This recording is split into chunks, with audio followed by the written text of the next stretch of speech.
तो आइए आज हम लोग सीखते हैं वर्ब में यस या यस लगाना सीखते हैं। तो आइए, यस या यस जो वर्ब में लगता है वो प्रेजेंट इंडेफिनिट टेंस में जो पॉजिटिव सेंटेंस बनाने के लिए, यदि positive sentence present indefinite tense का पॉजिटिव सेंटेंस आता है तो उसमें क्या होता है कि यदि सिंगुलर सब्जेक्ट है तो सिंगुलर वर्ब ही होनी चाहिए, क्योंकि वर्ब जो होती है हमेशा, जो वर्ब का रूट फॉर्म होता है वो हमेशा प्लूरल फॉर्म में होती है और उसको सिंगुलर बनाने के लिए, वर्ब को सिंगुलर बनाने के लिए उसमें जो है यस या ईएस या आई ईएस यूज़ किया जाता है। तो आइए हम लोग जो है एक सिस्टमेटिक ढंग से वर्ब में जो है यस ईएस आई ईएस लगाना सीखते हैं। तो सबसे पहला जो है पॉइंट है, यदि वर्ब को जो है सिंगुलर फॉर्म बनाना है तो पहला पॉइंट्स हम लोग स्टार्ट करते हैं। तो पहला पॉइंट्स क्या है, जिस वर्ब के अंत में O X Z C H S H double S, अगर जिस वर्ब के अंत में यदि ऐसे लेटर्स आते हैं तो उस वर्ब के लास्ट में ईएस ऐड कर दिया जाता है। अगर ईएस ऐड कर देने पर जो है वह वर्ब जो है अपने सिंगुलर फॉर्म में आ जाती है, क्योंकि जो वर्ब का जो पहला फर्स्ट फॉर्म होता है वह वर्ब जो है प्लूरल फॉर्म में होती है।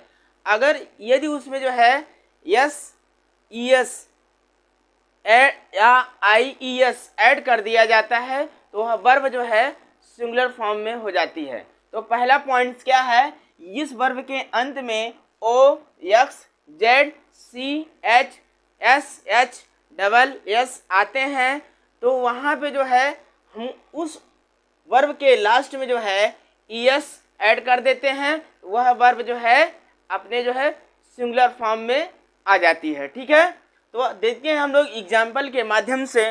पहले ओ वाला लेटर के देखते हैं कि वर्ब में जो लास्ट में जो है ओ लेटर आया है तो कैसे उसमें ईएस ऐड किया गया है। ठीक है, तो पहला क्या है, गो।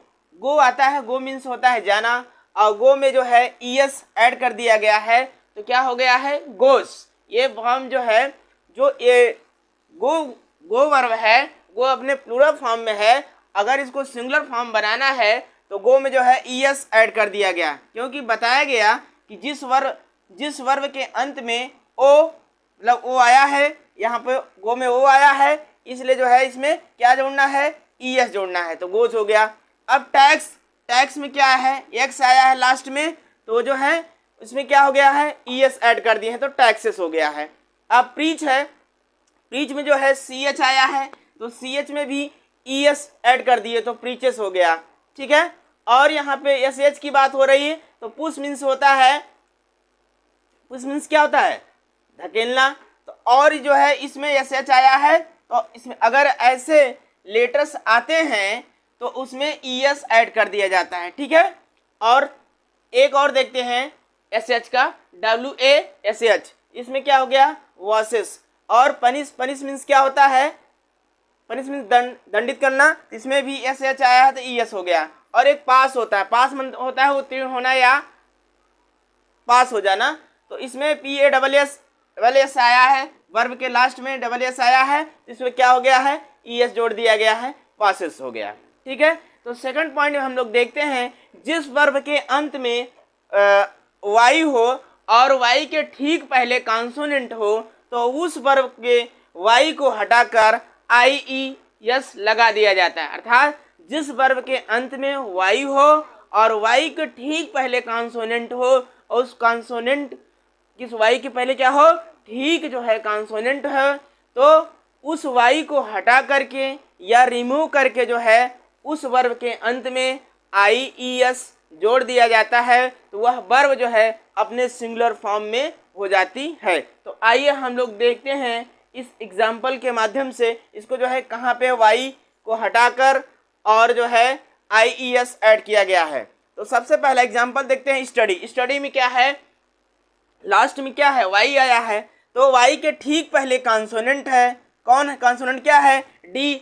ये भी जानते हो कि वावेल जो है की संख्या 5 होती है और अल्फ़ाबेट में 26 लेटर होते हैं और 26 लेटर में 5 वावेल्स होते हैं। उन 5 वावेल्स को निकाल दिया जाए तो जितने भी 21 लेटर होते हैं वो अल्फ़ाबेट होता है, सॉरी वो क्या होता है? कॉन्सोनेंट होता है। ठीक है, तो ये है वाई। क्या है? वाई बता रहा है कि जिस वर्ब के अंत में वाई हो और उसके ठीक पहले कॉन्सोनेंट हो तो उस वाई को हटा करके जो है उसमें जो है IES ऐड कर दिया जाता है, तो वह वर्ब जो है अपने सिंगुलर फॉर्म में हो जाती है। ठीक है, तो स्टडी में वाई को हटा दिया गया है तो स्टडीज हो गया है, और रिप्लाई में वाई को हटा दिया है तो रिप्लाईज हो गया है।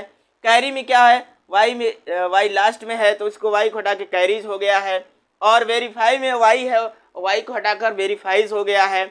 और क्राई मीन्स क्या होता है? चिल्लाना, तो क्राइज में जो है वाई हटा के क्राइज हो गया है।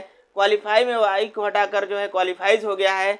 तो ऐसी तरह से जो वर्ब के अंत में अगर वाई आता है उसके ठीक पहले कॉन्सोनेंट आता है तो उसमें वाई को हटाकर IES ऐड कर दिया जाता है, तो वो वर्ब जो है अपने जो है सिंगुलर फॉर्म में हो जाती है। ये पहले बता दिया गया है कि जो वर्ब हमेशा जो है अपने प्लूरल फॉर्म में होती है, उसका जो वर्ब का जो फर्स्ट फॉर्म होता है वो प्लूरल फॉर्म में होता है। तो थर्ड पॉइंट हम लोग देखते हैं कि जिस वर्ब के अंत में वाई हो उसके ठीक पहले वावेल हो। जिस वर्ब के अंत में वाई हो और उसके ठीक पहले क्या हो? वावेल हो, तो उस वर्ब में यस लगाया जाता है, न कि वाई को हटाया जाता है।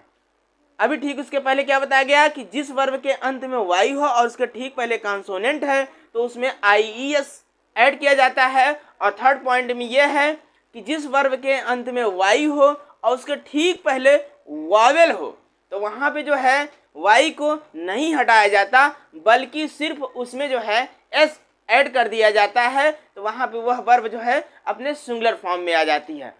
ठीक है, तो ये भी बताया जाता है कि जो सिंगुलर फॉर्म क्यों बनाया सिंगुलर वर्ब को सिंगुलर फॉर्म क्यों बनाया जाता है, उसका रीजन ये है कि यदि सब्जेक्ट हमारा सिंगुलर फॉर्म में है, सिंगुलर सब्जेक्ट है, तो उसके लिए सिंगुलर वर्ब भी होनी चाहिए। तो जो वर्ब होती है अपने सब्जेक्ट के अकॉर्डिंग चलती है।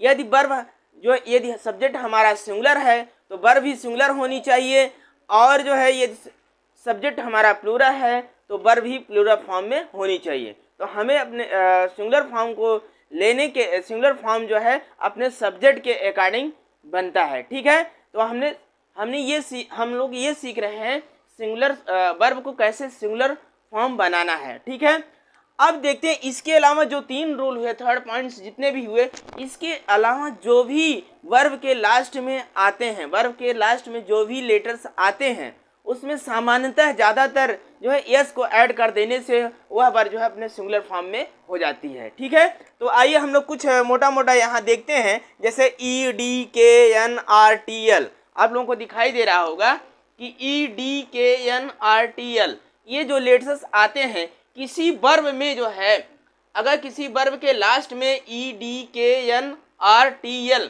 ऐसे लेटर आते हैं तो वहाँ पे सामान्यतः जो है उस वर्ब में हम यस लगा देने से हमारी जो वर्ब होगी वो सिंगुलर फॉर्म में परिवर्तित हो जाएगी। ठीक है, तो अगर देखते हैं ई का एग्जाम्पल हम लोग देखते हैं।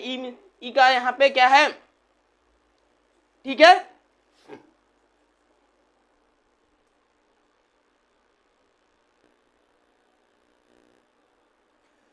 तो अभी लेटर जो आए थे वर्ब के लास्ट में जो भी लेटर आते हैं EDKNRTL, तो सबसे पहले हम लोग इस ई का देखते हैं। ई लेटर जो है वर्ब के लास्ट में आता है। मान लीजिए जो है जैसे राइट है, राइट में क्या है, अगर यहाँ पे ई वाला लेटर लास्ट में कहाँ आया है? राइट में।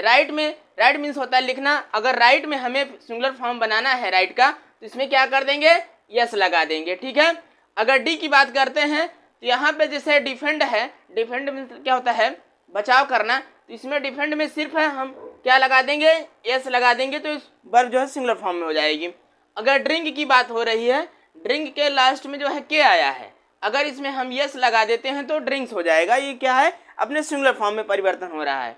और जो है एन मतलब लास्ट, रन में जो है एन लास्ट में आया है तो इसमें यस लगा देंगे तो रन्स हो जाएगा। ठीक है, अगर यहाँ आर का मतलब आर जो है फियर में क्या है? लास्ट में क्या है? आर है। अगर इसमें हम ये यस लगा देते हैं तो ये फियर्स हो जाएगा, ठीक है। और टी की बात हो रही, गेट, गेट मीन्स होता है प्राप्त करना या पाना। इसमें जो है अगर हम यस लगा देते हैं तो जो है क्या हो जाएगा, ये सिंगुलर फॉर्म में हो जाएगा। और यल की बात हो रही है, यल मीन्स क्या होता है, सॉरी यल जो है वर्ब के लास्ट में आया है, अगर यहाँ यल है तो यहाँ पे क्या लगेगा, यस, तो ये जो है वर्ब जो है अपने सिंगुलर फॉर्म में हो जाती है। तो बेस्ट